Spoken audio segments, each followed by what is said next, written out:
I'm not even sure what the hell we're doing yet. This guy talks really fast. I don't know what's happening. So, thermal imaging. You guys should be able to see me in there, right? Red, orange, and yellow guy. London, what does that mean? You are the hottest thing in the camera. London is stealing all of the dad jokes tonight. That means I'm the hottest thing in the camera, everybody. So it works really great with bridal parties. And sorry, but there's more women here than guys. So I got to play to my strengths a little bit. So with that said, we're literally looking for what? What do you think, Lori? Exactly. We're looking for cold spots. So blue and black are going to be our cold spots. We're looking for them to either take shape or start moving on their own. I normally look for anywhere between 15 or more degree difference. There's a center crosshairs on there, so that way we can actually measure specific points. But there's also a blue dot bouncing around the screen. That blue dot is going to show us the coldest spot in the frame at that particular moment. You will get this full video back. However, we're going to do a few starts and stops because even though this FLIR camera is fantastic, the software for it sucks. So we're going to do a few starts and stops so that way we don't lose any footage. So, Joel, this one's actually going to go to you because you're nodding your head like you know what the hell this thing actually is. So you're going to hold this basically right-handed so the camera's always on your left, and you're going to keep it horizontal, and your start and stop is the red square. We're recording now. We're going to keep that going until I give you the cue to stop. Hey, you didn't put your hand right over the camera. I was waiting for it. Like most people go like, oh, they hold it right there. So, all right, so I'm going to break out the other camera, and it is being a little temperamental, so this camera is going to go to London and Michaela, only because London knows how to fix its temperamentalness, because my new version of this camera is in the shop. You get the broken one. No, you don't get the broken one, you just get the one that's a little touchy. So, kind of go through how this guy is going to work. I know this one's going to be super fascinating because I'm going to show you a black screen. You should not be able to see a whole lot in that little tiny GoPro right there. I know it's pretty dark. So quick, and then we're going to turn on some lights. Your entire screen should be somewhat purple at this point. I just lit up 20 LED infrared lights on here. These are lights you cannot see with your own eyes. They're coming out of this top piece right here. The whole point of this is that we're going to hopefully see something that we normally would not be able to see with our own eyes. That's the whole point of this type of camera. We do capture a lot of orbs with this camera, and of course we're going to be using an accompanying device so that way these two actually get to work together. So we will do a full recording on this guy. So London, I'm actually going to start it and let it run. You're just going to let me know if it locks up, so you know how this guy works. Yep. Actually, we're going to hand this one to Michaela first because you're going to demonstrate with the lasers because you know how they work. Great. Yeah, check you out.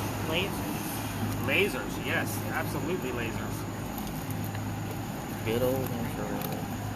This is the neuralizer from Men in Black. None of you are going to remember anything by the time we're done. Yes, but we're recording everything, Shannon, so we're going to remember something, right? Lasers, like I said. So lasers, in a nutshell, we're going to be using two different styles of lasers. The blinking lights on the right-hand side is a mute button. It's the only button there. I'm going to turn the mute button on for now, just so I can kind of get through the rest of this. But again, that one's going to go to you, so that way you guys can both use it.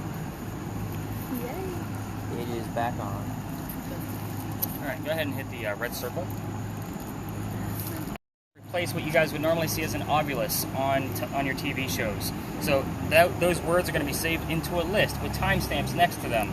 Last night we had 82 terms show up. Now, this thing is a phone app. I'm going to tell you right now, 80% of what comes out of this thing is absolute garbage. It doesn't mean anything. It's meant to try to scare us. It's the other 5 to 20% that might be relatable to our location, a person, something going on with one of us. Same principle as all the others. So again, trying to remember, it was Sam, Sarah, Shannon. Did I get those right? So, Sam, I think I'm going to go with you on this one. So, basically, I don't want to see every word that pops up. I will come to you when I want to see the word list. But again, just kind of keep an eye on it, and you will use it just like a normal spirit box like everybody else, which we'll talk more about at that next location.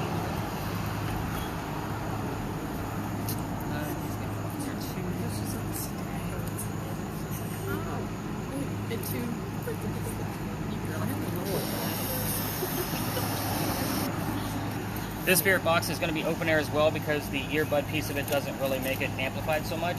So, with that being said, you're going to have to control the volume, which is on the side of the ball speaker right here. It doesn't record either, so it's kind of a roll down to turn the volume down, which I'm going to obviously turn it down now, and then you roll it up and just hold it there and wait for the volume to start turning up again. So London and I will be able to work more with you on that one, and that way you can actually work with the two of you together to see if they're actually going to be in sync in any way, shape, or form. Let's see. Where do we want to go here? Mika, you're going to be double-fisted, buddy. So, you're going to be doing, because you're going to be helping listen in on the other spirit box, I'm giving you two more simpler jobs. You guys have all seen these on television before. So these are basic EMF meters. We're going to be using this to debunk things ahead of the game. So all you got to do is let me know what colors you see. But with this, it's a digital camera. I just want you be very still with it because there's no flash on there. Otherwise, all the pictures will be blurry. This is a digital camera. Just take hundreds and hundreds of pictures. The shoot button is all the way to the right. The next one is the power button. So if you don't see anything on your screen at that point, just turn it back on again. Looks so like my camera. there you go. It's identical. Hundreds and hundreds of photographs. Jen, you get to carry the bag. No, I'm kidding. Perfect. Yay. You're going to be another multitasker. What? It's okay. They're all easy. Don't worry about it. Good. So I know these things work horribly next to my faces. now this guy is another EMF detector, but it's a lot more accurate. So these things are going to measure basically signals from wiring, parking meters, those kind of things. Your big numbers, anything above 2.5, I want to know what's going on. 2.5. The bottom number is ambient temperature. In the event that Joel finds something on his camera, you and I can debunk it pretty quickly. I just like to have that number at the ready. You don't have to stare at it. And last but not least, we won't always use this portion of it, but it's really fun in certain areas. It's a REM pod, meaning it's a motion sensor. If something gets close to the antenna, it will go off. I'm not touching it right now. So it's going to give us different colors, different sounds. We'll talk more about that at one of the other locations when we're ready to use it. So for now, just get used to those red numbers on your screen. And yeah, you guys emptied the bag. Good job. All right, everybody, Mika's in charge. Let me know what happens. No, I'm kidding. Don't go anywhere. So, you guys are all geared up. Oh, it vibrates. London, did that thing lock up on us yet? I still see it blinking, so that's good. Good sign. Yes. I accidentally turned it off. You have the one that's recording, too. I don't want to It's okay. No way. You're okay. It's good that we caught it now. Turn it I up. want to get into red. Because there's a button at the top next to the volume button. It happens all the time. There you go. Back recording. The volume Also, button is it's the wheel next to the button. the wheel. Ah, there we go. Thank you. That's Also, this is up and recording. Okay, so you are good? Yeah. All right, perfect. Yeah, just let me know if it gets a little bit more touchy later on. I think it's Of pretty course, good. you're going to see as we're bouncing around different areas, you're going to have to grab me or London, and London knows how to fix it too, so you'll be fine. Okay. All right, so let's talk about why we start here. Of course. What's that? I'm fixing what now? The thermal, Yeah. which you know how to do. Is that a receipt that just popped in my pocket? Yes, it is. Perfect. So, of course, we start here for a reason. The place is haunted. Big John's. If you would have got that text, Kelsey, you'd know that. Did you check your phone? Just curious. You don't Oh. have to now. Yes, it's nice. I'm going to tease you until you do, just so you know. No pressure. So, this place behind me used to be owned by a football player. His name was Big John Kennedy. He played for the 1947 New York Giants. Whenever I'm giving you the history of a location, I will do my best to slow down on specific keywords, mainly because all 6 spirit boxes are in play tonight. Now, obviously, the keywords here are going to be 47, New York, Giants, and anything relatable to a bar or the name John. But anyway, this was his place, and he used to sit in the back of the bar and let the bartender know if the cadets coming over from the Citadel, if they were old enough to drink or not, basically. One night, 2 guys come in, they're not old enough to drink, so he has the bartender throw them out. They come back the next night, and they try to steal the cash register from the front of the bar. John sees what's going on, he slams down his beer, and he gets up and just starts beating the hell out of these guys, just pounding them right into the floor. A couple of gunshots go off. John gets hit in the neck, and the bullet lands behind him in the wall. He gets up after being the only one that's been shot, by the way, goes back to the bar and tells the bartender to get him another beer, get the 2 guys on the floor, and ambulance. Now, normally I tell you that somebody died in a building, you're automatically thinking of some tragic death, but yet the story I just told you, there is no death. What's haunting this place is the bullet hole. It's allegedly still there. Here's what goes on with that bullet hole. Even if the renovation of Big John's filled it in, Big John's blood is still inside this building. People that sit in the front tend to get a little queasy, nauseous, or headache. This is your heated warning. Fingers crossed we're going to be dealing with paranormal activity tonight. And I never know if we're going to or not because the ghosts are not on the payroll. But I will tell you in 3 years of giving this tour, I've yet to have a night where something did not come through. But if anybody feels any of those symptoms that I just mentioned, headache, nausea, or dizziness, I need to know immediately so we can move the whole group and get that person to safety. Is that fair to everybody? Again, that's probably the scariest thing I'm going to tell you all night long because it deals with your own health. So, big earthquake here in 1886. If you didn't already know that from another history tour, now you do. It's a big anomaly for us because we're South Carolina. We're not supposed to have earthquakes even though we had one in the middle of the state today, did we not? 3.4 right in the middle of the state. Wow. Yeah, I think it's 7,800 people without power right now. Kind of crazy. But anyway, the earthquake broke a piece of that white mantle off the side of the, or it's actually the front of the building, because it wraps around the front as well, hit somebody in the back of the head and killed them. They say you could see his ghost in the middle of the night on East Bay Street. Now, I said allegedly a lot with that because I have no proof. It's just a great segue so none of you are thinking about getting sick on the tour, even though I just brought it up again. So, is everybody ready to go ghost hunting? Yep. Kayla, you ready to go ghost hunting? She's been waiting for this all week, so let's head up this way. Is it not on? Is it?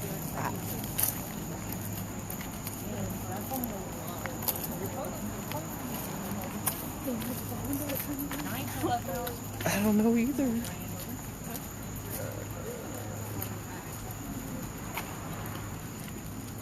Down the island. Where the jack goes in, it needed tightened up a little bit, so you should be good to go now. Is your stuff on? When do I turn mine on? I'm going to give you the cue to unmute Okay. it. Right now, we are close to the big red barn where the horses are, and they don't like the white noise, which is why we use earbuds with a lot of the spirit boxes now. So, welcome to the big red barn lot. Obviously, I just mentioned there's horses in here. You guys can probably smell them. I cannot. I'm down here 7 nights a week, so I'm immune to it. The history here is really simple, just so I can show you more things about your devices. Hopefully I'll answer most of your questions, and then you'll be able to answer or ask more one-on-ones at the next locations when we start to spread out a little bit. We're not going to spend a lot of time here.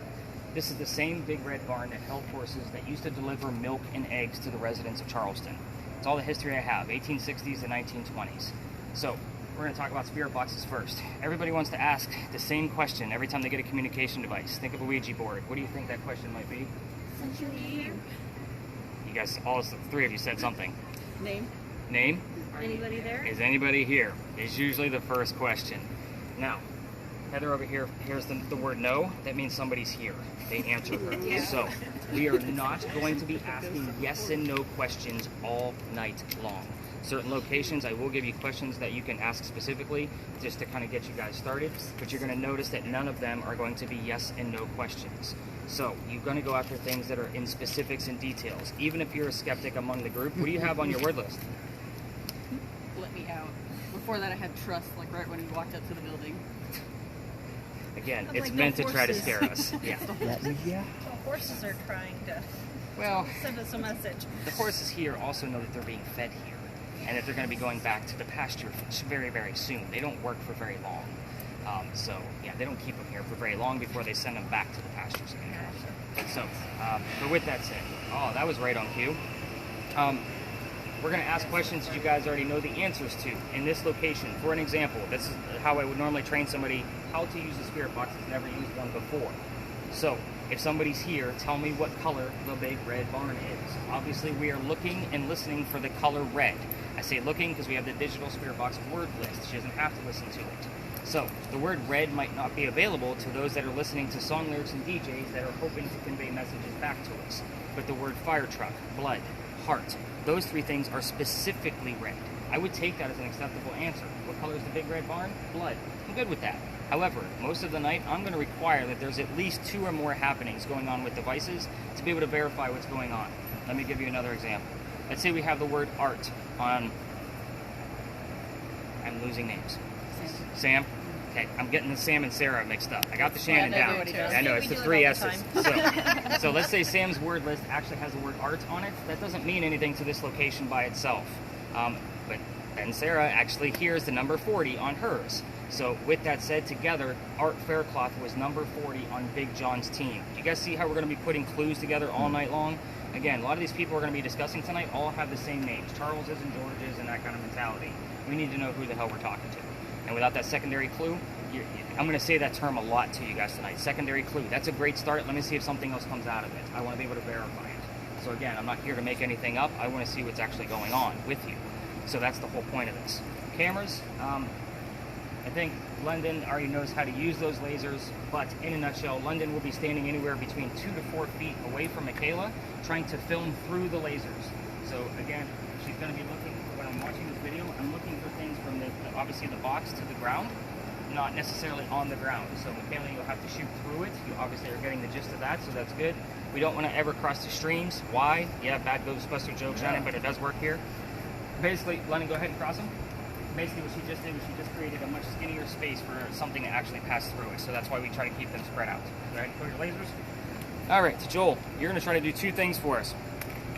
First off, there's 3 different cameras in play tonight. We're going to be in certain spaces where there's going to be parked cars just like this one. First off, we don't film people's cars and we don't film people walking through just because they don't want to be filmed and they don't want their cars to be filmed. However, I do want you to try to keep one of us in view at all times.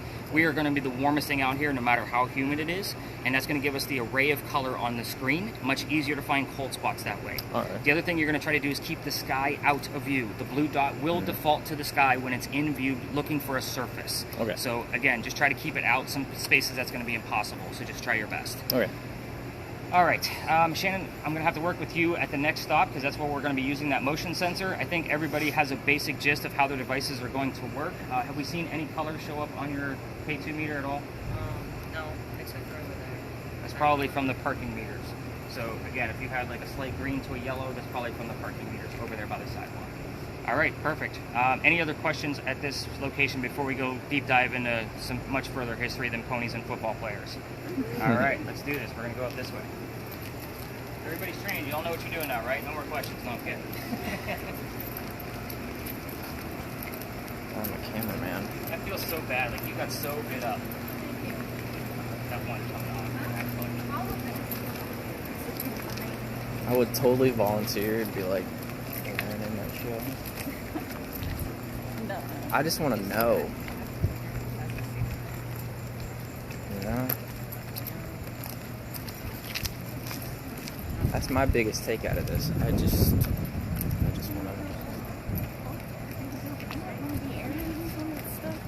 He's stuck in a jail cell.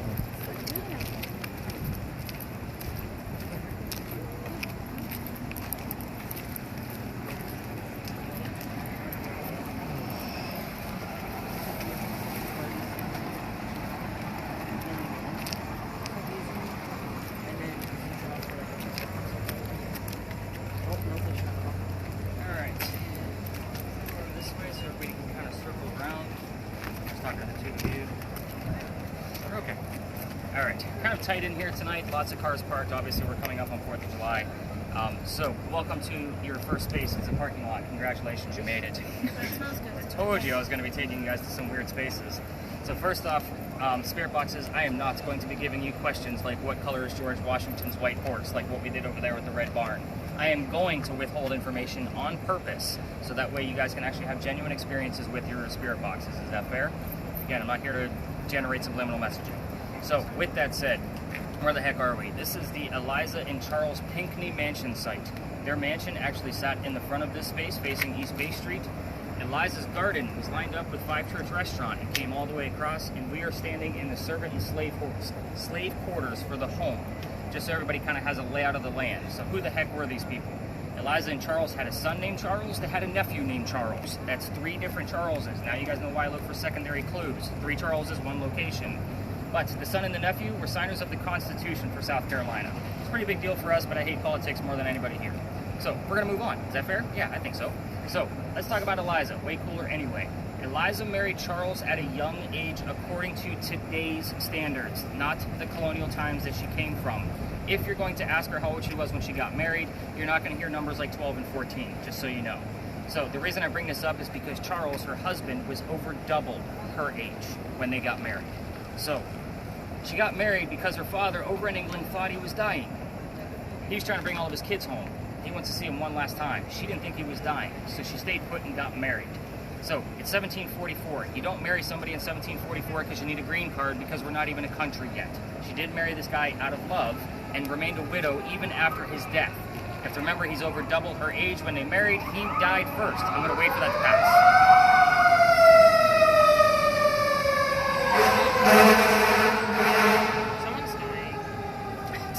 Oh my. Welcome to the ghost hunt, everybody. Somebody's dying. So we're making ghosts here tonight. That was funny. Where did I leave off? Oh, Dad was dying, right? She was right. Dad did not die right away. Instead, he starts sending her gifts to this space. You guys have been in Charleston for at least an hour or so. Some of you actually live very close. You've seen the word indigo somewhere. Indigo is a plant that makes blue dye that makes her blue jeans blue. Several of you have it on tonight because that's how we still use it. And when she got these indigo seeds, she didn't know what to do with them. She had to learn from her slaves how to keep it cultivated. It's not always hot here. Once she figured it out and experimented with it, she calls her father up and says, rice plantations are going downhill. We can make a killing with these indigo seeds. So now we have an international businesswoman during colonial times. It's a pretty big deal for us. That's Eliza's business, the boring stuff. Let's get into the weird stuff because that's why everybody's here. So we're going to go through the kind of a series of questions with every single set of spirit boxes. Let's see. KELSEA, we're going to start with you.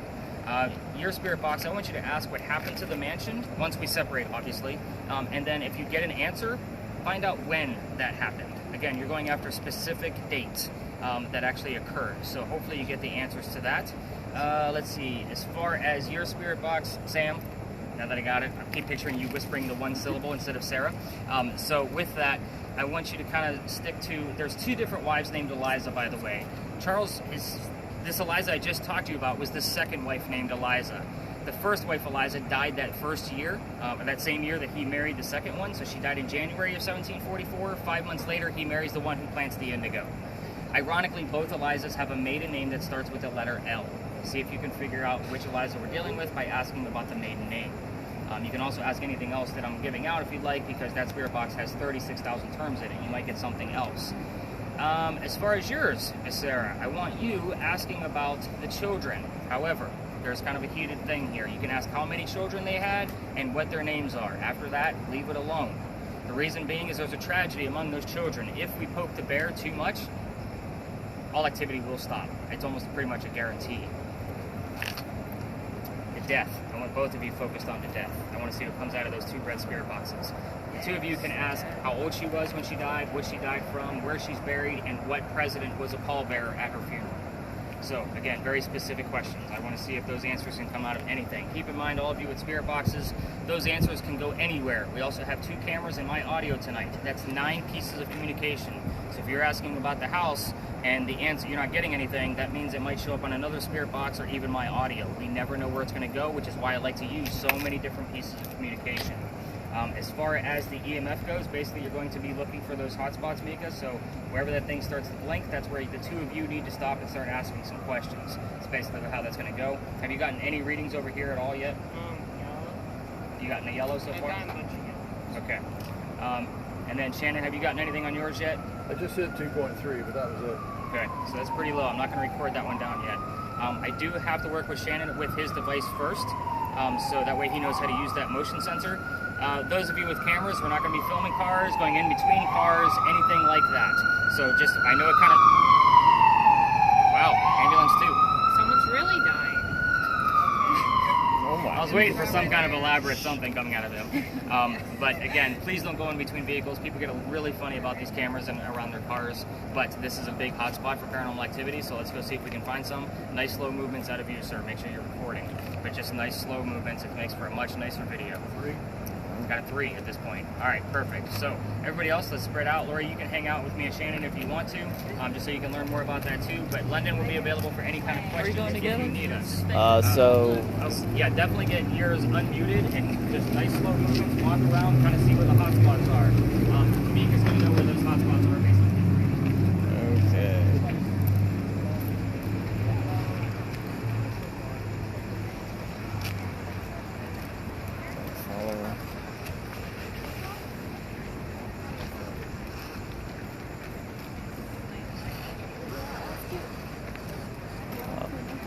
Yeah.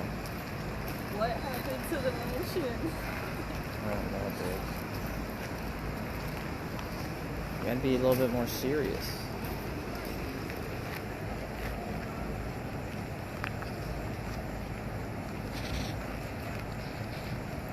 What happened to the mansion?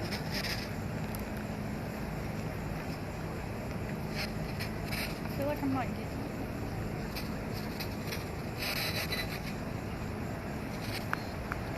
You're supposed to go over with him, I guess.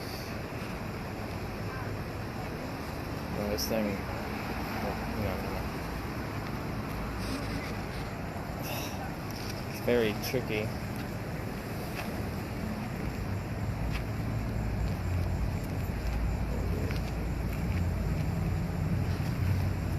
can't get too close over there.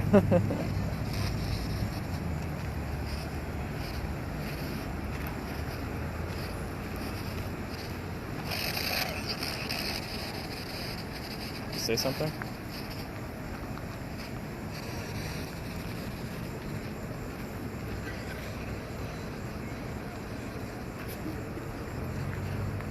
I can't really hear it.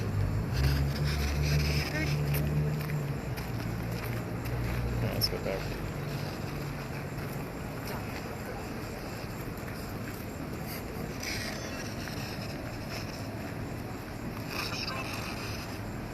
What's this saying?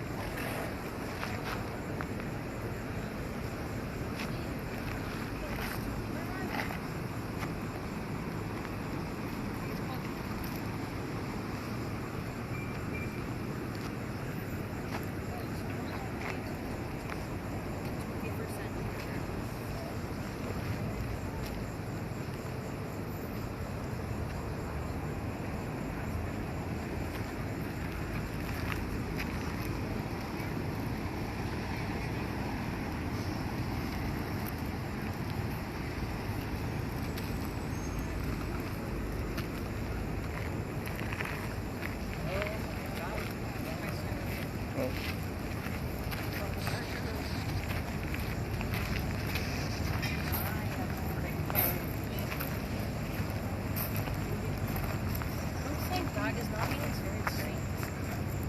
Doesn't seem very happy. Well, I mean, you're playing Hot spot.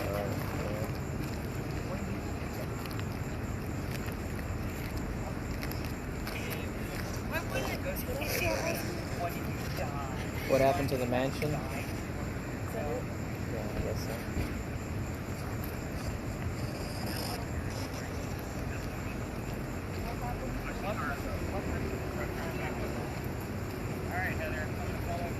I got a really dark spot right here. Look at that. I don't know if that's just the ground or what. Yeah, it was like around in that corner.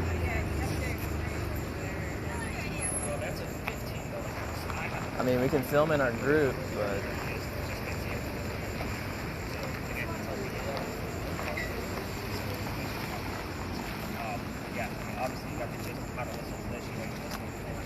I have to have somebody in...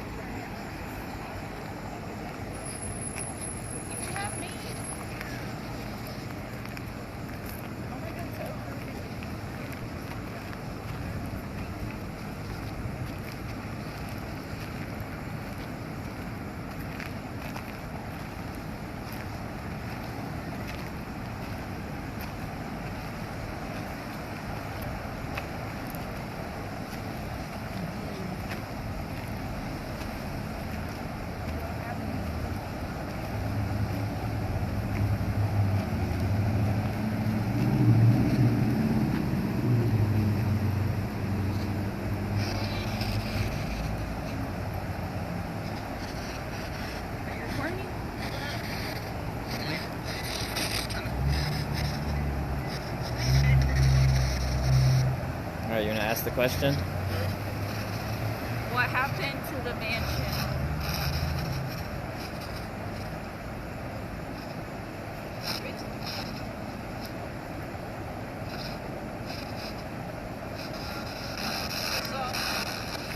So? I said so.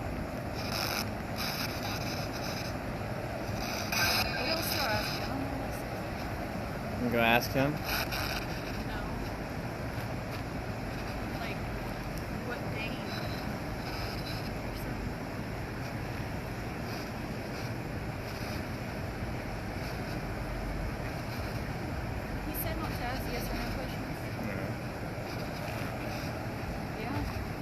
No yes or no questions right now.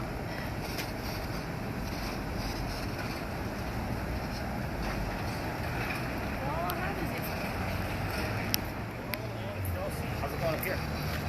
I don't know. Nothing yet. It's just cold spots on the ground. You guys find a lot of little metal pieces. The ground in this location, because we have mud, gravel, and cement, it's a little hard to discern And again, if it's on the ground when you're watching, like I'm panning the video and I'm watching things, it's kind of like, all right, that stayed in the same spot. That just must be garbage. In this location, I have like full figures growing right in front of us. Really? Like, yeah, so those are the types of things that I'm looking for with that specific camera in this location. We've had people like walking past the wall where you can just see their heads, like 2 people walking by, cold heads. I have 3 figures growing behind my nice heated warm people. You can see it like just form right before your eyes. But that camera, again, does it capture something every night? Not necessarily, but when we do, it's a holy shit moment. Not bad. It's really cool stuff. As far as yours goes, yours is the only one that is trying. I know you're getting a lot of, kind of mess, but you're actually not getting nearly as much as the 2 red spirit boxes that I gave with the earbuds. That is trying to eliminate all of that white noise and only give you words. So again, there's only going to be about 10 or 12 terms you're going to be able to make out for the whole night. So don't be too disappointed if we leave the space and you still haven't heard anything yet, because we're just not meant to hear it yet, whatever it might be. So just listen closely. When it shows up, trust me, you'll know. It'll be clear as a bell. I did hear. Where? Like in the camera or visual? What'd you get? It was like, it looked like a walking shadow. It's funny, somebody last night thought they saw a shadow up here, and they could not find it in the video because somebody was in the way. But I came like around that corner, and they're like, "Where did you just come from?" And I was like, "I came from over there." And they're like, "Yeah, there was a shadow right there." So we kind of replayed it out, and nothing showed up. Very weird. Very cool, very cool. So as long as you're recording, we'll be able to. Let's make sure we're going to save that recording. We don't lose it. So what I'm going to do, just hold it, just like you normally would. I'm going to stop the video, and I'm going to restart it, so that way we know it's going to be there. Because it's going to record in small segments of like 10 minutes. Okay. So do you want me to do that? Just like say, like all I was looking at. So like this is prime right now. Yeah, I mean that would be ideal, because I'm going to do it at the time. So if you obviously do it before I get to it, and that would be perfectly fine. All right, show up and show you. All right.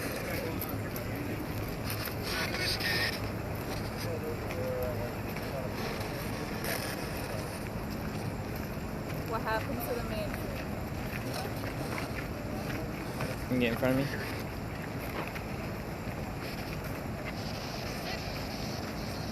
There's another car.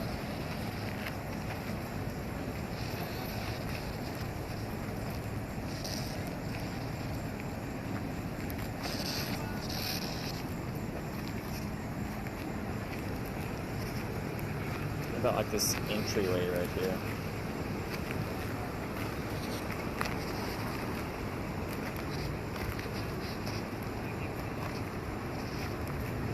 Stand like right there.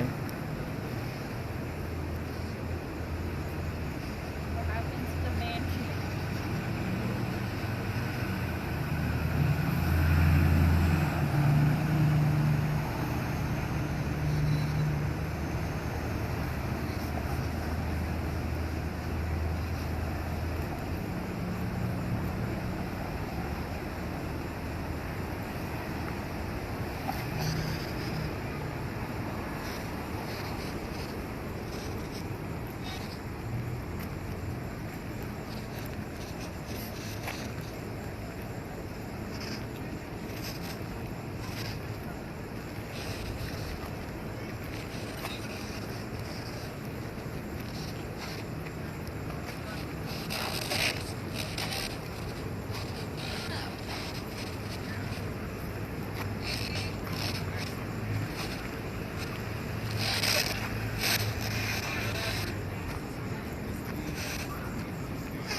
No, three would be.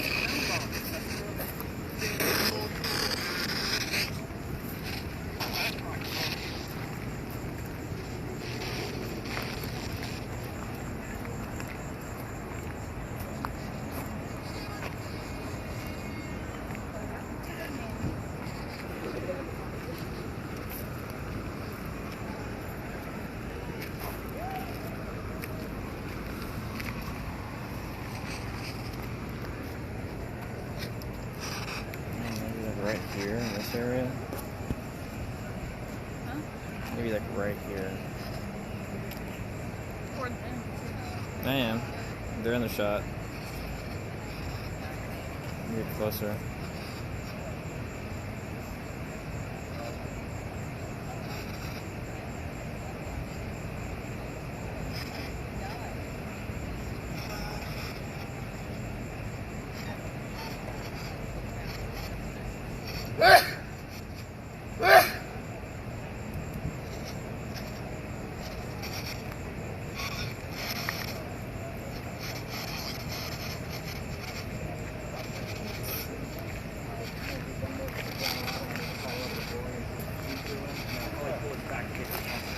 Coming up out of here yet?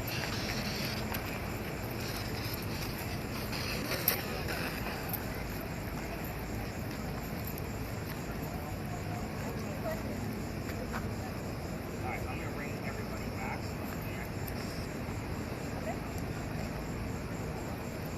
It just said something. Alright. It said something. Oh, I mean, the words out of the music.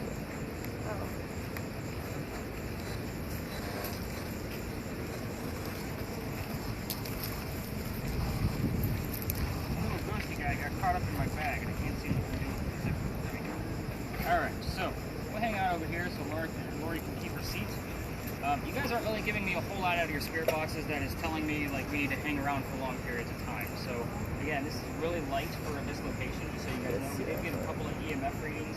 Went all the way to 7.9, I believe was the highest number. That's a pretty low reading for this location, just so you guys know. But I will tell you a little bit, for those of you with video cameras, feel free to stop them. So that way you guys can kind of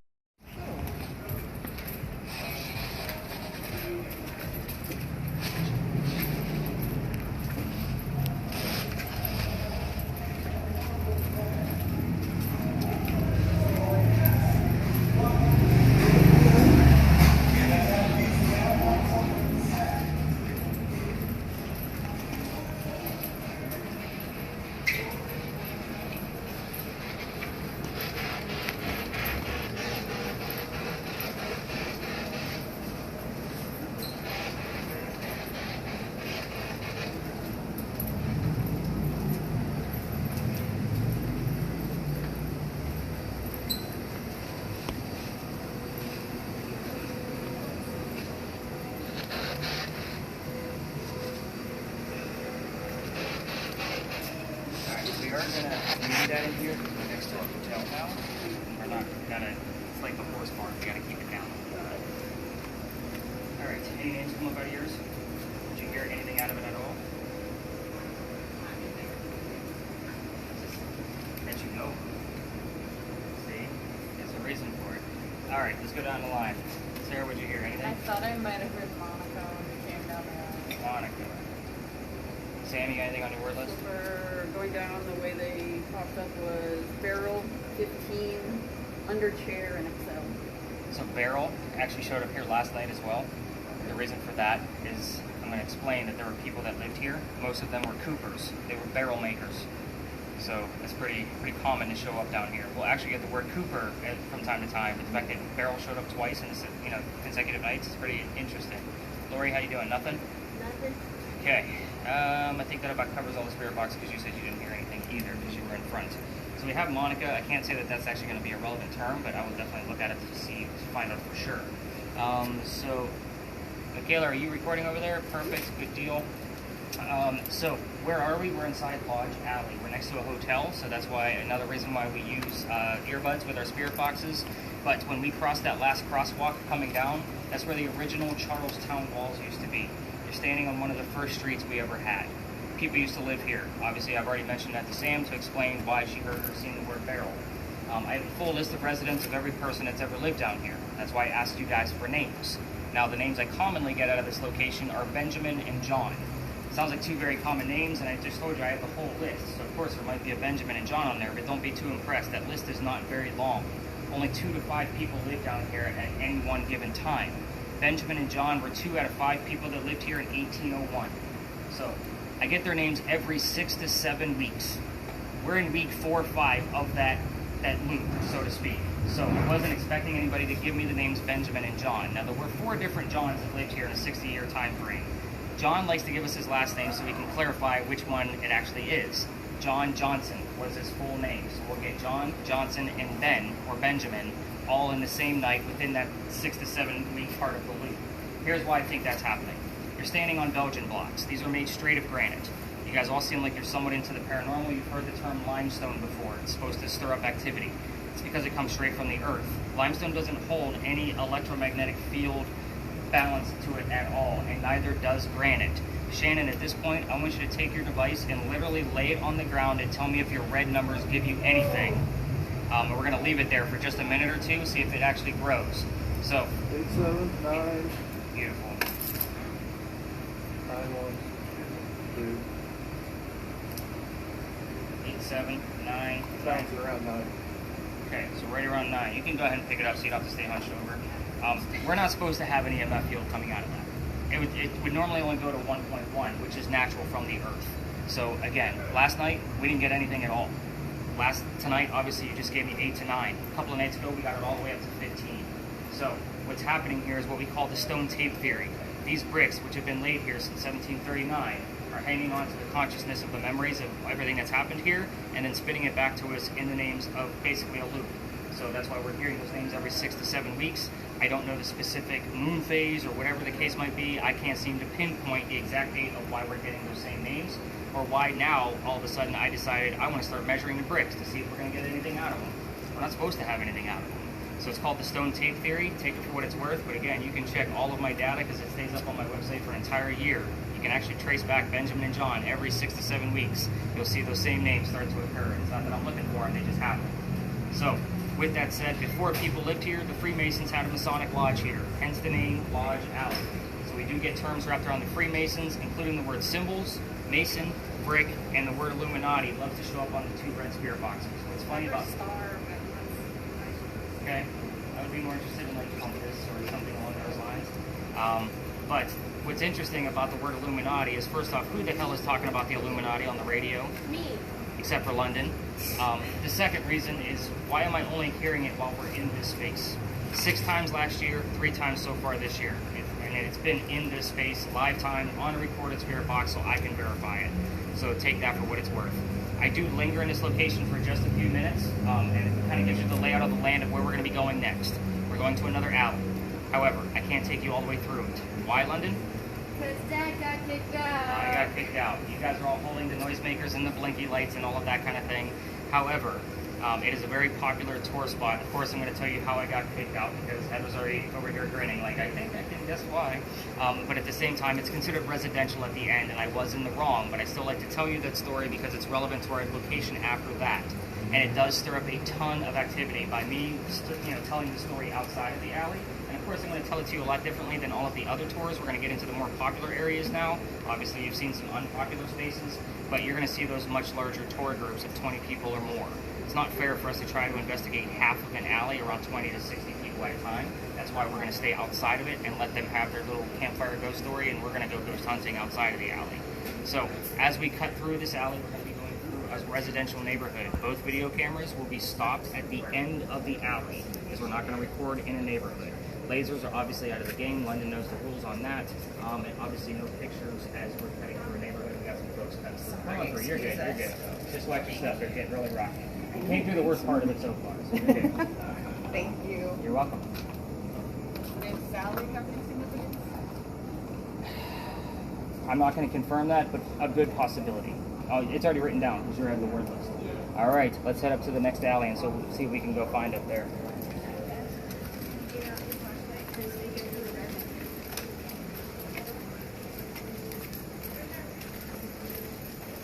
Taking a lot of the cool stuff here in Charleston.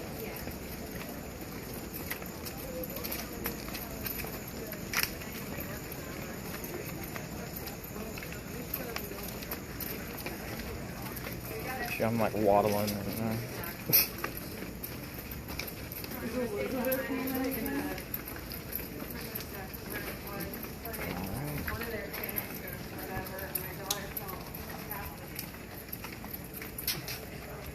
Basically, because you're holding a cell phone, just kind of keep it low by your belly. The people that are going to be going through there did not pay to get filmed. So obviously you're against the wall too.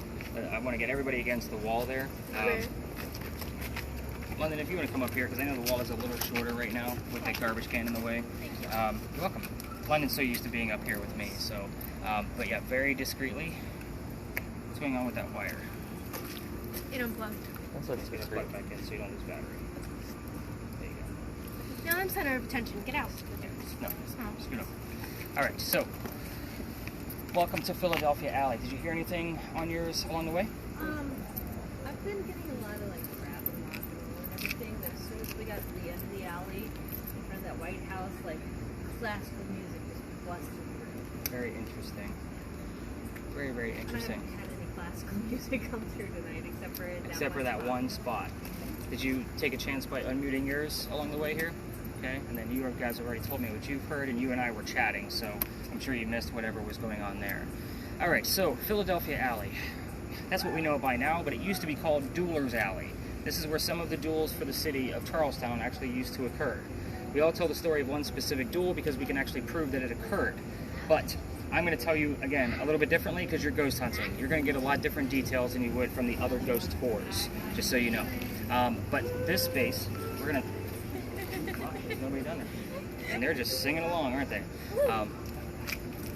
There's a doctor that moves down here from Rhode Island. His name is Dr. Joseph Brown Ladd. He moves down here because he's supposed to get married. That doesn't make any sense, now does it? He's supposed to get married to his fiancée Amanda back home in Rhode Island, but she just inherited a bunch of money from her dead parents. She has an attorney that's helping her out with all of this cash.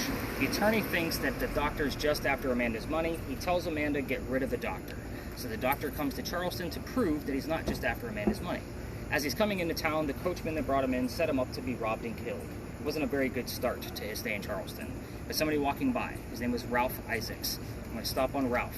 Ralph has the same initials as where the doctor came from. Ralph Isaacs, Rhode Island. R.I. will show up here often, but we need the secondary clue because that's two main characters of the tale, so that way we know who it actually belongs to. But Ralph says, dude, you don't want to stay here. He's got a gunman inside, he's going to try to kill you. I got some friends at 59 Church Street that you can rent a room from, and you'll be good to go. The doctor takes him up on the offer, and the two become friends. The longer the doctor starts to stay in Charleston, the more his practice begins to take off. He's making his own money now. He's doing pretty well. That means Amanda's moving down soon. I know, history's boring. I'm so sorry, Sam. So, I call out yawns every time, just so you guys know. But at any rate, so Amanda's moving down soon, and the doctor becomes known as the whistling doctor because he whistled all the time. And it's a very cliche thing, and every haunted city you're ever going to visit in the future is going to have a cliched whistling ghost. I can guarantee it. But we actually have proof of this one. Let's continue on. Him and Ralph go see plays together, but they can't sit next to each other because the doctor makes more money. That's just kind of the hierarchy. He gets better seats. Now, they're arguing one night after going seeing William III from Shakespeare. The doctor thought the new actress in town was fantastic, but Ralph, not so much. Once they start arguing, Ralph starts insulting the doctor's fiancée, Amanda, back home in Rhode Island. It gets really ugly, and they go their separate ways. But Ralph goes to his friends at the newspaper. He puts an ad in the paper telling the whole city of Charleston what he thinks of the doctor. The doctor sees this nasty ad and rebuttals with, let's go to Dueler's Alley. We're going to settle this. So they come down, they take their 10 paces, they turn. The doctor pointed his gun in the air, and he shot. He did not want to kill his friend. Just needed the courage and bravery to show up to the fight, which is often what happened at a duel, by the way. But Ralph has his one shot. Sorry, Joel. He puts it in the kneecap. You just happen to be the guy in front of me. I'm not going to kill a lady. It's not going to happen. But he puts it in the kneecap on the doctor. So the doctor drops to the ground. He's picked up by his friends. He's carried back home to 59 Church Street, where he dies 10 days later after refusing medical treatment. You have to remember this guy's a doctor. He probably tried to bleed it out himself. So, the campfire part of this story says, as you're walking through this alley, you can hear the whistles from the doctor. I will tell you, over here, some of you on your spirit boxes, especially the one that's recording, we will get songs that have whistling in it, and last night somebody heard the term, the whistler, on their spirit box, before I told them the name of the actual story, the whistling doctor. It was very, very cool.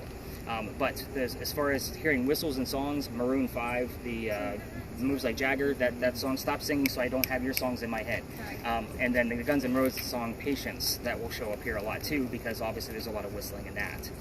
So again, the word whistle will show up here, but there is a ton of clues from this story. So shot, duel, back to back. That came up here last night. 59, based on the address of the doctor. Anything relatable to medicine obviously shows up. Bled out, bullet, all of these weird terms. Now, we are going to be relatively close to this location through the rest of our evening. We will get clues to this space that will bleed over from here to there, kind of, throughout the rest of the night.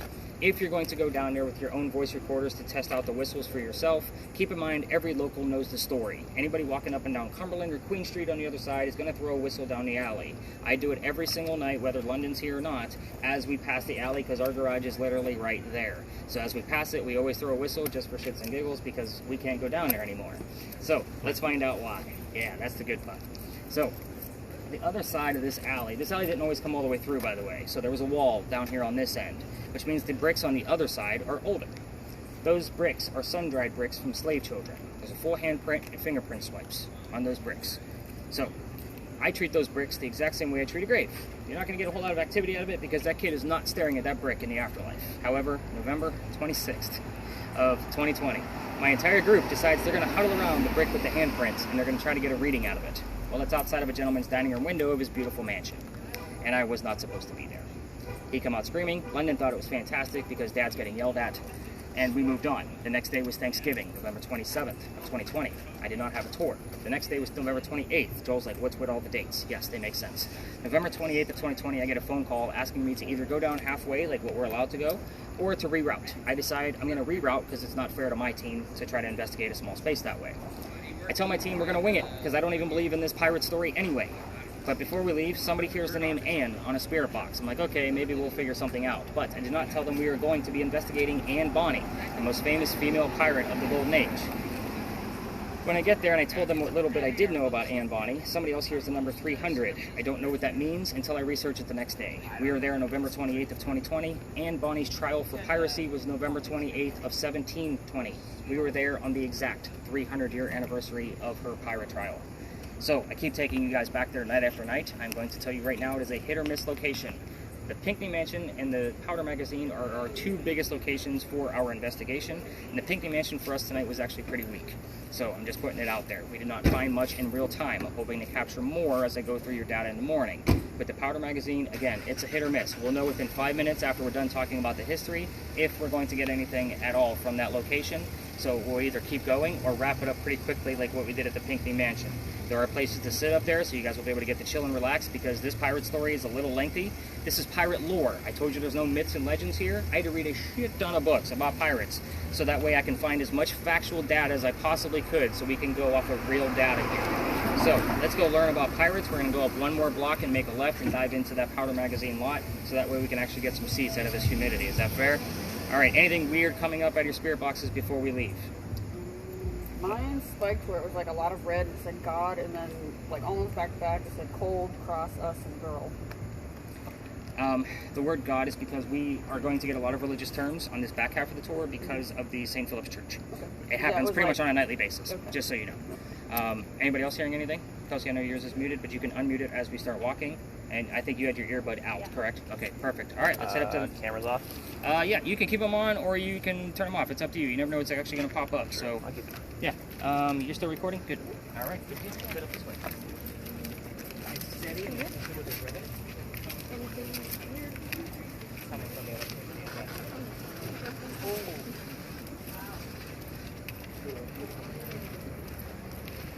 don't know, I think Ryan does.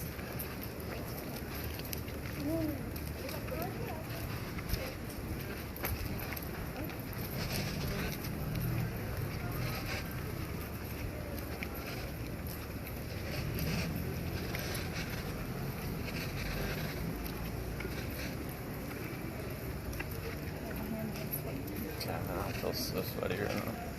What is that? Is that a big bridge? Big old cockroach.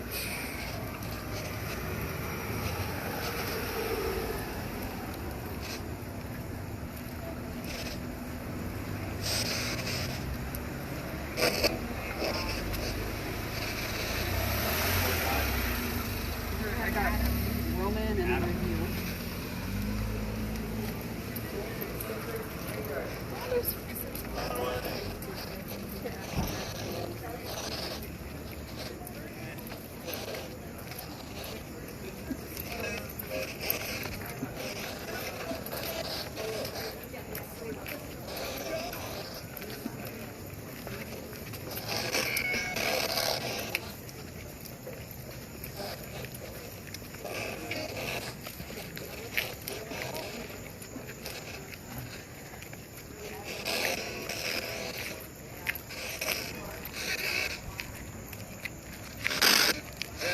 I just heard hay.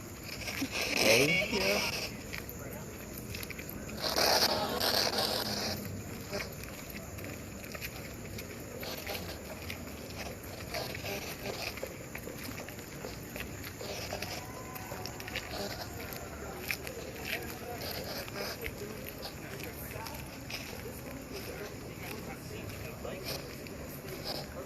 There's a little bench right here. Pretty much where all my people end up is on the bench. Chelsea, what do you got going on? Anything? I swear I heard hay, but I don't know. We're going to write it down because you finally heard something.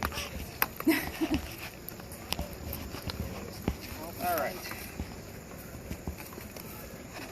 Oh, this is a good shot right here. Heather, what was the other thing you heard? 6'6" and what else? 626, Adam, and then I heard pray. Oh, God. Yeah, lots of religious terms are going to show up here all the time. As soon as we started walking, it was like the very first tone of that Guns N' Roses song. It was like literally a whistle. Yeah. It was just like I kept waiting for the rest of the song, and it was just that one. Just that one little bit. That's it, yeah. Very Like when interesting. we were crossing by the church says Roman. What does it say? Roman. Rowing? Roman. Roman. Yeah, I don't have a relation to that, but that's very interesting. So nationalities will normally show up on people on my next board from that spirit box. It happens all the time. A lot of times I'll get something from somebody's name, and then it'll give me their nationality or a specific thing about them. It's weird. It's almost like you guys brought somebody with you, and they just want to let you know that they're here. So I've seen that before too. So maybe somebody tomorrow night is going to be from Rome. Who knows? I have no idea. It could be Rome from a city here in the United States, for all I know. So again, we just never know until I actually look at those people and start talking to them, that kind of mentality. So, welcome to the Powder Magazine. Reset. Okay. The building behind you is the Gunpowder Magazine. Did you guys notice the little crosses on it as we were kind of walking up to it? First off, those are not crosses. Those are earthquake bolts. If you're unfamiliar with earthquake bolts because you don't live here like Heather, they're basically turnbuckles. You can turn them after an earthquake and it'll straighten the building back up. They did that after the Great Earthquake of 1886, and the reason I bring these up is because these earthquake bolts were the first ones they put in because this is the oldest government building in South Carolina. So you should know that earthquake bolts don't actually work, just so you guys know. It's a great idea, it just doesn't work. But they're not going to remove it because it's obviously something very prominent to Charleston. But we also talked about the Charlestown Walls earlier. Where that garage is sitting right now is where the original Charlestown Wall stood. It went up Cumberland Street and started going past the Powder Magazine, going south towards the Battery. It locks the Gunpowder Magazine into the corners of the walls on purpose. If it gets attacked from pirate ships or Revolutionary warships from 3 blocks away, it's going to have a hard time making it to the building first off, but if it does, the walls are 32 inches thick. It's going to have a hard time going all the way through. But we're going to pretend that they do, and it blows up the gunpowder. Underneath those red shingles that you can see right there, there's sand underneath those shingles that's designed to go up with the explosion if it does get hit, and then fall to put out the fire of the gunpowder. The sand is still there. It was put there in the early 1700s. That's another great idea, but that doesn't work either, Shannon. Don't be too impressed. I've seen that. Oh, okay. But yeah, that doesn't work either. We had another powder magazine closer to the Battery. It did get hit. The sand went up, but the building burned to the ground. It doesn't exist. This one's just never been attacked. It has served in 7 different wars and 1 rebellion, including the Civil War. That was its last servants, just so you guys know. But we're here because this building is what I call a familiar. Basically, in a nutshell, this building was being constructed at the same time that our good friend Anne Bonny actually came to Charleston. So let's get into the middle of that story. This building, first off, you should know, took 10 years to build. Does that sound like our government at all? Small building, 10 years? No, not at all. 1703 to 1713, but our story begins in 1708. A young lady moves here from Ireland. Her name is Anne Cormack. She moves here with her dad and his mistress. The mistress is her mom. Is everybody with me so far? There's a couple of twists in this one. Now the 3 of them are running away from his wife. How pissed was she? You got to leave the country. Just saying. I know it's 1708, but it's not easy to leave your country back then either. So they land in Georgetown, just north of here, between us and Myrtle Beach. Dad buys a plantation. Mom dies pretty quickly. That means he has to send young Anne down here to Charlestown to sell anything from the plantation to keep things afloat. Now, young Anne back home in Ireland was kind of a badass. They say she killed one of her servants when she was only 10 or 12 years old with a knife to the belly. Like, she was a youngin' when that actually happened. So, kind of keep that mentality of this young lady as we kind of go through this whole thing. Sarah's looking at me like, yeah, that's kind of gross. That's a little young to be killing people. So, with that said, we're going to fast forward. This building's done in 1713. Pirates are coming through town in 1715. Anne's going to fall in love. Guy number 1. Yes, there's that many. I have to keep tally for you. James Bonny. You can already see where this one's going. So obviously, she married this guy. Dad, obviously doesn't approve because he's a filthy pirate, and they run away to Jamaica. They get married. Anne Cormac becomes Anne Bonny, the most famous female pirate of the Golden Age. Now, when they get down there, this is not the Captain Jack Sparrow she was hoping for, right? So this guy's a privateer. He's a spy for the British. This is not who she wants. He's a coward. She falls in love again. Calico Jack is the next one. Calico Jack, I told you, like I said earlier, is the same guy they based the Captain Jack Sparrow character off of, but he has his own ship and wants to be part of it. You can't put a girl on the crew. Why? Girls are bad luck on the crew. So he makes a deal with her. If you dress like a guy, you can be part of the crew, but you're going to be a female in my quarters. She's okay with this because Dad used to cross-dress her as a boy back home in Ireland to hide her away from his wife. So she's like, whatever, I'm a pirate, let's go. We're pretty much all adults here, most of us, so you can put 2 and 2 together. Being a female in his quarters, she's going to get pregnant. You cannot have a pregnant pirate dude on the crew. Somebody's going to figure out that she's a girl. So he drops her off in Cuba. Go have the baby over here. Come back later. We'll figure it out. She goes and has the baby, but returns with no baby. We have no idea what happened to this child. She's also dressed like a girl. This makes Jack pretty angry. He captured another pirate crew while she was away giving birth to his child, and she's going to go flirting with that pirate crew because that's what Anne does. We're on guy number 3, just so you guys know. Guy number 3 turns out to be a female, dressed like a guy to be part of the pirate crew that Calico Jack just captured. So now we have 2 females doing the exact same thing on the same ship. They're dressed like males trying to be pirates. So, her and this young lady, whose name was Mary Read, become friends, possibly lovers. We're never going to know for sure. And the British find out where they are. They send their entire fleet of ships to come take down one pirate ship. Anne and Mary are the only 2 not drunk enough to come up and fight with their 1-bullet flintlocks because they probably don't know how to use the cannon yet. Obviously, a whole fleet of ships is going to take down 2 ladies with 1-bullet guns, right? So they're being arrested, and she looks at her captain and her beau, Calico Jack, and says, "You should have fought like a man instead of being hanged like a dog." The word dog being a spirit box term, just so you guys know. The judge wants to see the 2 men that fought back so valiantly after he's already tried and hung Calico Jack and the drunken pirates that wouldn't come up and fight. The 2 ladies go in front. They reveal their gender. He doesn't care that they're female. He's still going to hang them because they're still pirates. "We plead our bellies," was the last thing they shouted at them. Basically claiming to be pregnant, because you cannot hang a pregnant woman in 1720. It's illegal. So he sends them both back to jail. Delays the hanging. Dad is still here in the Charlestown area with all of his Irish money, because he was an attorney back home, just a farmer over here. But he bails Anne out, brings her back home. She remarries. That's husband number 2, but guy number 4, because yes, we're going to count Mary Read. We never know for sure. And she dies at the age of 84 after having 4 kids. Again, very abrupt ending, but Mary Read, she dies a year later in that Jamaican jail, in 1721, and we never knew if either of their pregnancies were true from the claim of trying to save themselves. Now, there are only 2 things that I left out that I can actually prove on purpose for your story purposes, so that way you guys can all get started with your spirit boxes. I'm not going to be doing assignments like I did at the Pinckney Mansion site. This is a fair game. You guys all know what you're doing by now. Ask whatever you want to. The 2 things I can prove: the name of Anne Bonny's parents. That's the father and the mistress. And also prove the name of Calico Jack's ship. So, kind of take that for what it's worth. Now, we did hear the word Roger earlier. Who had Roger that came up? So, Roger, and then you also heard Will. What's funny is Calico Jack had 2 ships. His first ship was called the William. That's why I was so interested in Will showing up, and then you had Roger. Yeah, you had... while you're sitting here? Yeah. So, I want to know what the second ship was. So, that's the one that we don't normally get an answer to, but when we do, it's usually pretty prominent and clear. So, again, we're going to have some fun in here. EMF readers. So that would be Mika and Shannon. We don't get a whole lot of numbers out of yours. For yours, it's going to be all about the colors. So you're going to turn that guy back on again. For those of you with cameras, you can go to the front of the Powder Magazine if you'd like to get some footage up there and or pictures. And the lasers, obviously London knows the rules about those, to putting them in the front.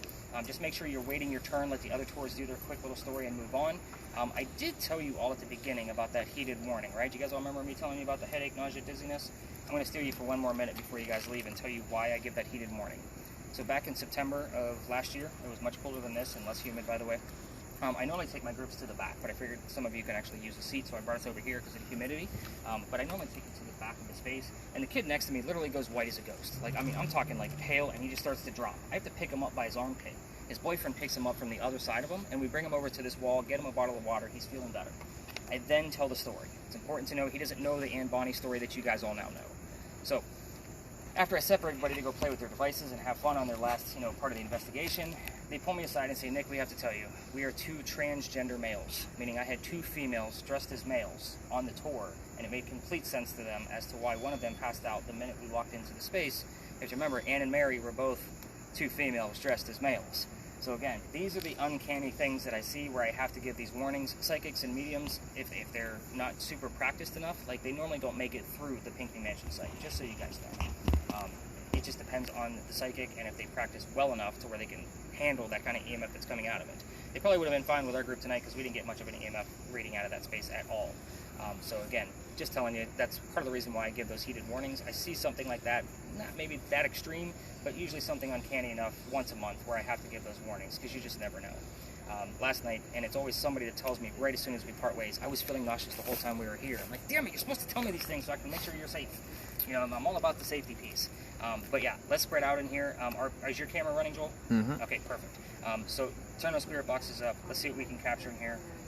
Definitely, Shannon, it's all about yours. We want to see where some of those hot spots are with yours. What's interesting, we tried this the other night and it actually worked out in our favor. Ask Ann Bonnie what her hair color is and see if you get the actual color on your blinky lights. Gotcha.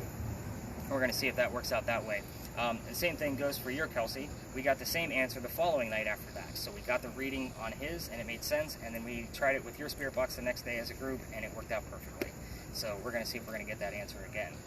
But yeah, those are the 3 things that I want you guys to focus on. Let's spread out. Let's have some fun. I'm going to chill here because you guys are all at work right now. So you guys had your break. Get back to work. Let's do this. London broke the camera apparently. Yep. She's been waving around at me. Front.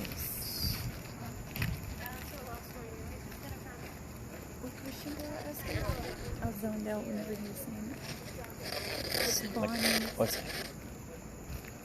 like, what is your hair color on Bonnie?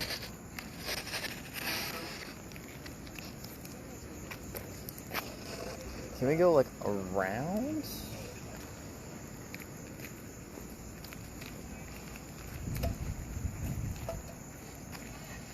Hey baby, let me come over here in the front.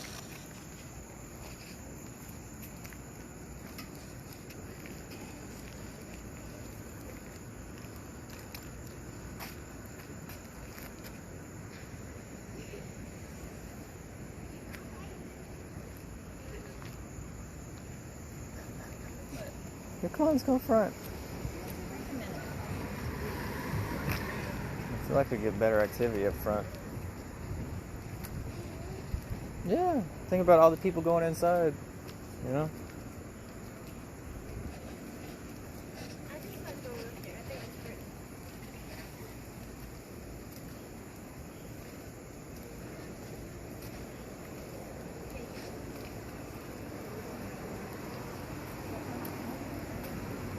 Huh?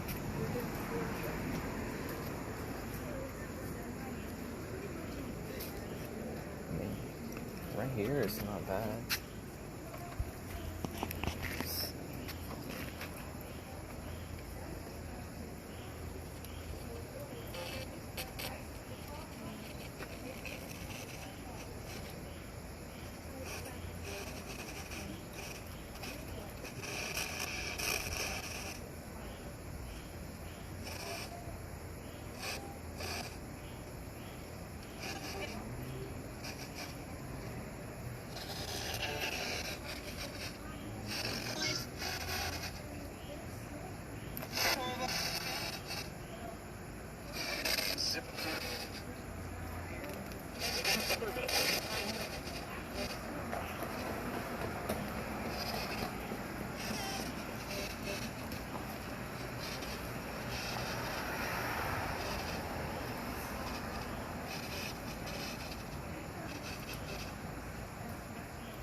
Let's see if I can get, baby, right here.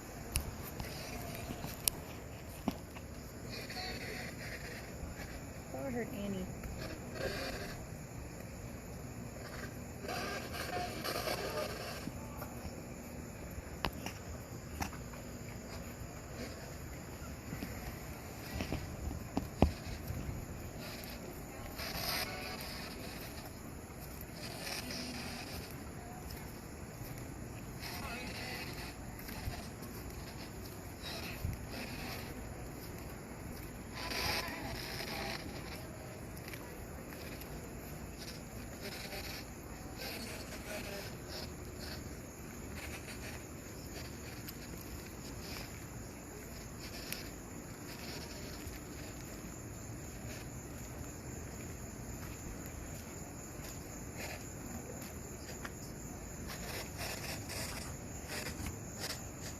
I can't wait to go to sleep.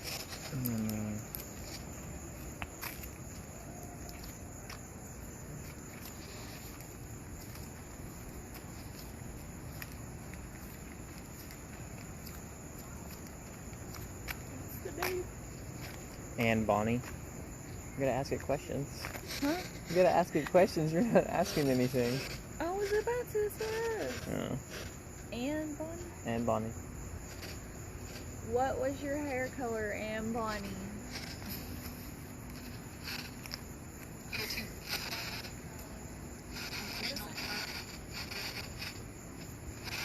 Ask it again.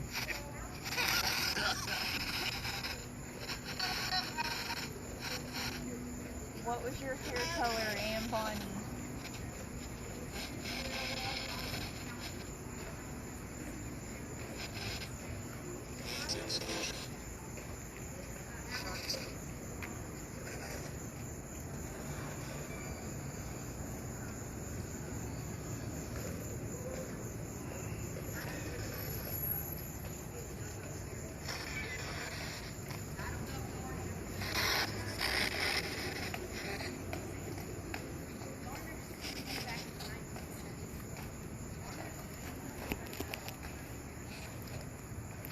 Hey, baby.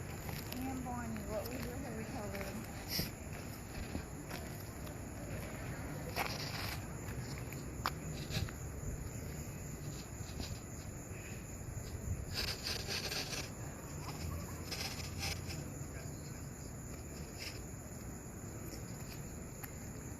It should be like, and Bonnie, what treasure did you take?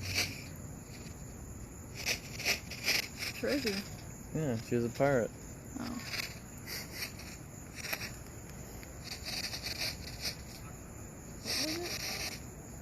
And Bonnie. Anne Bonnie, what treasure did you take?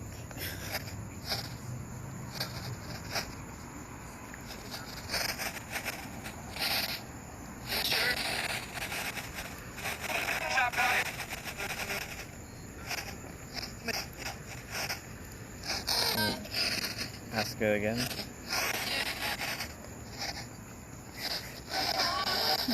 All those people. Come on, ask it again. Ask it again. Wait till all those people cross. Damn.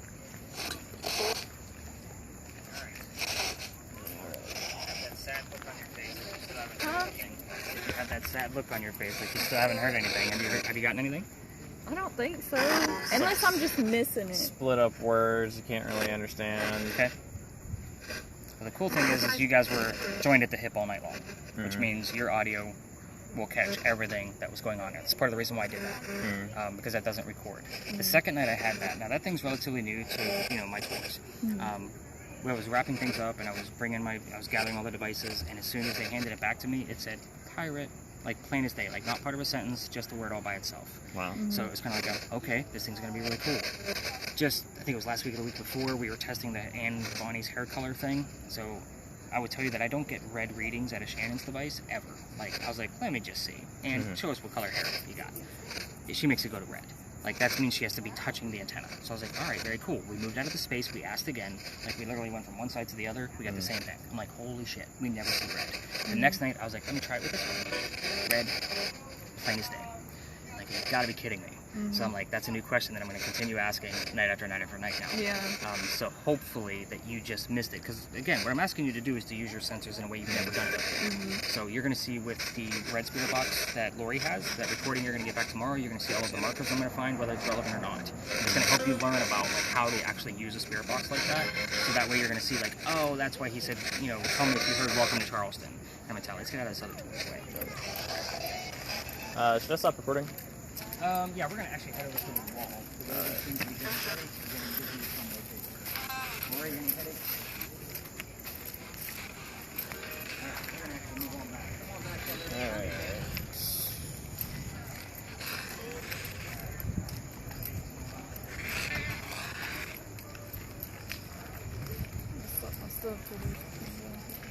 Yep, we're going to wrap it up because you guys were giving me slight things, but we have too many people with headaches right now, so that's kind of a concern.